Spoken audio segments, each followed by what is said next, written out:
پیغمبر خدا حضرت ہود علیہ السلام کا اسم مبارک قرآن میں تقریباً 10 مرتبہ ذکر ہوا ہے اور قرآن کی ایک سورہ بھی آپ ہی کے نام پر ہے۔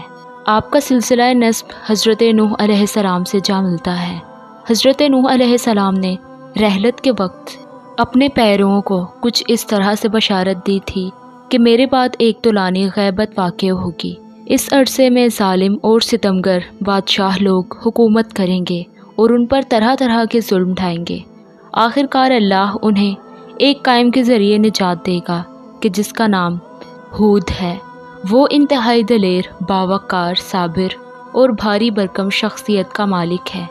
وہ ظاہر و باطن میں میرے مشابہ ہے۔ بہت جلد اللہ ہود کے ظہور کے وقت آپ کے بہت سے دشمنوں کو سخت طوفان کے ذریعے ہلاک کرے گا۔ بس حضرت نوح علیہ السلام کی رحلت کے بعد ان کے پیرو اور مومنین مسلسل حضرت ہود علیہ السلام کے ظہور کا انتظار کرتے رہے۔ بالآخر ایک طویل مدت کے بعد وہ اذن خدا سے ظاہر ہوئے۔ شدید طوفان کے ذریعے ان کے سب ہٹ دھرم دشمن ہلاک ہو گئے۔ حضرت ہود علیہ السلام کو ہود اس لیے کہا گیا کیونکہ وہ اپنی گمراہ قوم کی ہدایت کے لیے مابعوث ہوئے تھے۔ حضرت ہود شکل و شمائل اور قد و قامت میں حضرت آدم علیہ السلام کی مانند تھے۔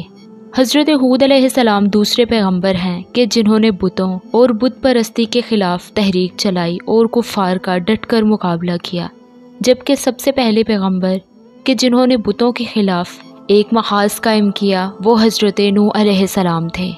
جنوب کی سمت اور یمن کے درمیان ایک قوم آباد تھی کہ جسے قوم عاد کہتے ہیں، کیونکہ اس قوم کے جد کا نام عاد بن اوس تھا۔ حضرت ہود علیہ السلام کا تعلق بھی اسی قوم سے تھا۔ عاد بن اوس ان کے اجداد میں سے تیسرے نمبر پر تھے۔ اس قوم سے بھی قبل عاد نامی ایک قوم تھی کہ جسے عاد اول کہتے ہیں۔ قوم عاد کے لوگ تنومند، بلند قد قامت اور طاقتور تھے، لہٰذا ان کا شمار برگزیدہ جنگجوؤں میں ہوتا تھا۔ وہ تہذیب و تمدن کے اعتبار سے دوسری کی نسبت ترقی یافتہ تھے۔ ان کے شہر آباد زمینیں سرسبز و شاداب اور ہرے بھرے باغات سے بھری تھیں۔ یہ قوم بڑے ناز و نام میں زندگی بسر کرتی تھی۔ ان میں اکثر سرمایہ داروں اور مرفہ حال لوگوں کے مانند غرور و غفلت میں مست تھے۔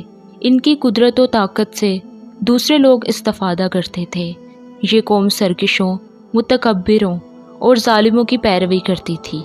یہ لوگ بت پرستی، گناہوں اور مختلف قسم کے خرافات میں ڈوبے ہوئے تھے۔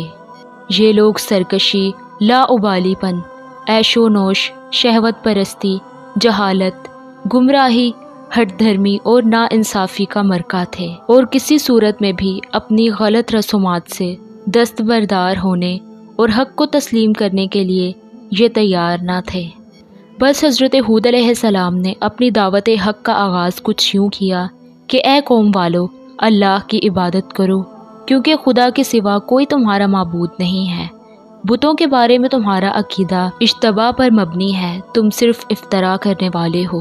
اے قوم والو، میں تم سے کسی اجرت کا سوال نہیں کرتا، میرا اجر تو اس پروردگار کے ذمہ ہے کہ جس نے مجھے پیدا کیا۔ کیا تم عقل استعمال نہیں کرتے ہو؟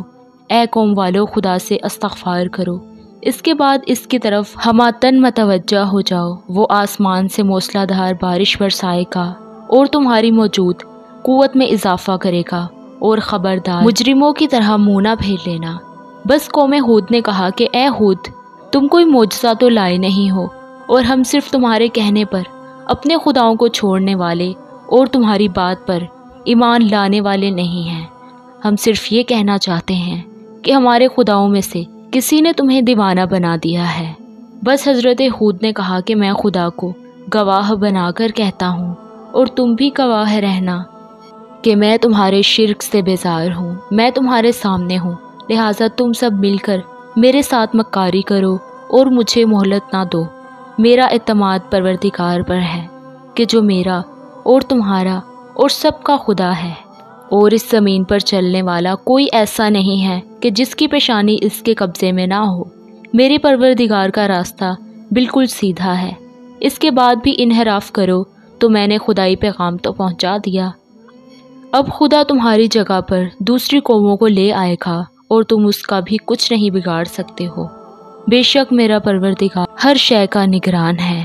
بس خداوند متعال نے سورہ شعراء میں فرمایا ہے کہ قوم عاد نے رسولوں کو جھٹلایا جب ان کے بھائی ہود نے انہیں تقوی اختیار کرنے اور گناہ سے بچنے کے لیے کہا تو ان کی دعوت کو کچھ یوں بیان کیا گیا کہ جب ان کے بھائی نے کہا کہ تم خوف خدا کیوں پیدا نہیں کرتے ہو، میں تمہارے لیے ایک امانت دار پیغمبر ہوں، لہٰذا اللہ سے ڈرو اور میری اطاعت کرو، اور میں تم سے تبلیغ کا کوئی اجر نہیں چاہتا ہوں، میرا اجر صرف رب العالمین کے ذمہ ہے۔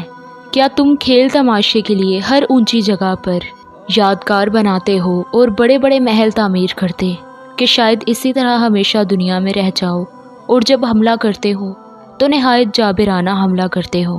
اللہ سے ڈرو اور میری اطاعت کرو اور اس کا خوف پیدا کرو کہ جس نے تمہاری ان تمام چیزوں سے مدد کی ہے۔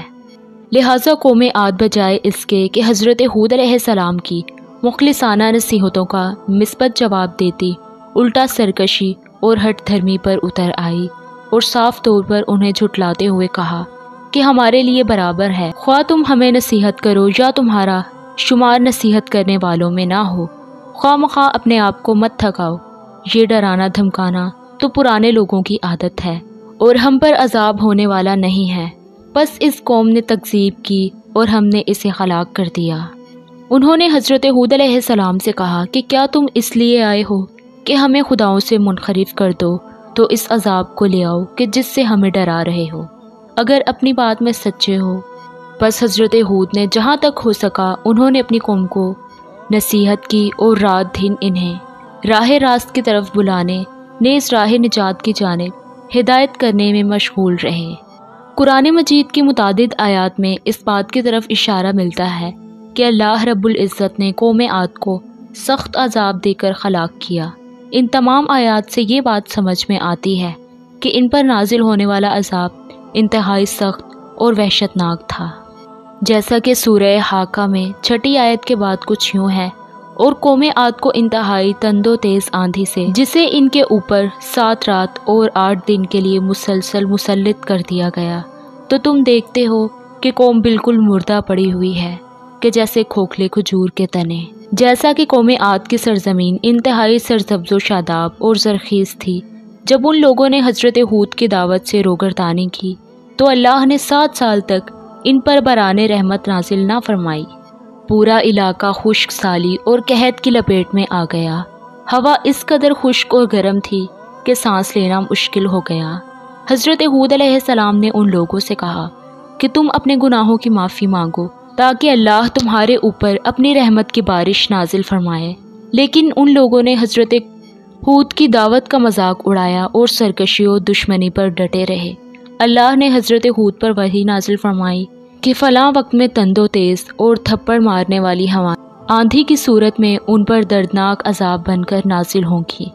آخر وہ وقت آن پہنچا کہ جب گناہوں میں غرق قوم عاد نے آسمان کی جانب دیکھا تو انہیں کچھ بادل نظر آئے جو کہ ان کی سرزمین کی طرف ہی آ رہے تھے۔ ان لوگوں نے خیال کیا کہ یہ بادل بارش کی نشانی ہے، لہٰذا وہ بہت خوش ہوئے اور کہا کہ یہ بارش والے بادل ہیں کہ جو ہمارے کوہساروں اور دروں کی طرف آ رہے ہیں۔ وہ لوگ بادلوں کے استقبال کے لیے اپنے تالابوں اور دروں کی طرف گئے تاکہ بارش برسنے کا مسرور کن منظر دیکھیں اور اپنی روحوں کو خوشحال اور تازہ کریں۔ لیکن بہت جلد ان لوگوں کو بتایا گیا کہ یہ بادل برسنے والے نہیں ہیں، کیونکہ وہ وحشتناک عذاب ہے کہ جس کی طرف تم لوگوں نے بڑی سرت سے قدم بڑھائے۔ یہ سخت قسم کی تند و تیز آندھی دردناک عذاب کی حامل ہوگی۔ زیادہ دیر نہ گزری تھی کہ وہ تیز ہوا اور غارت گر آندھی سر پر آن پہنچی اور آنن فانن انہیں ان کے اموال اور مویشیوں سمیت نابود کر دیا۔ سب سے پہلے یہ لوگ اس گرد و غبار کی طرف اس وقت متوجہ ہوئے کہ جب وہ ان کی سرزمین پر پہنچی، ان کے خیموں اور اطراف و اطنان میں پھیلے ہوئے مال و مویشیوں کو ان کے محافظوں سمیت اونچا لے گئی اور وہ ایک مکھی کی مانند نظر آنے لگے۔ بس جب ان لوگوں نے یہ وحشتناک منظر دیکھا تو خوف کے مارے اپنے گھروں کی طرف دوڑے اور دروازے بند کر لیے، لیکن آندھی اس قدر تیز تھی کہ اس نے دروازے اکھاڑ کر فضا میں بلند کیے اور زمین پر دے مارے اور ان کی بے جان جانوں کو اور لاشوں کو ریت کے ٹیلوں کے نیچے چھپا دیا۔ جب شدید طوفان اور تیز آندھی 7 راتوں اور 8 دنوں تک قوم عاد پر نازل ہوئی تو وہ جس تک پہنچتی اسے زمین پر پٹخ کر ہلاک کر دیتی۔ عذاب کے پہلے دن حضرت ہود نے اپنے اور اپنے اوپر ایمان لانے والوں کے گرد ایک دائرہ کھینچا اور ان سے فرمایا کہ 8 دن تک اس دائرے کے درمیان رہو اور اس سے باہر تباہ و برباد ہونے والوں کے بکھرے ہوئے اعضاء دیکھو۔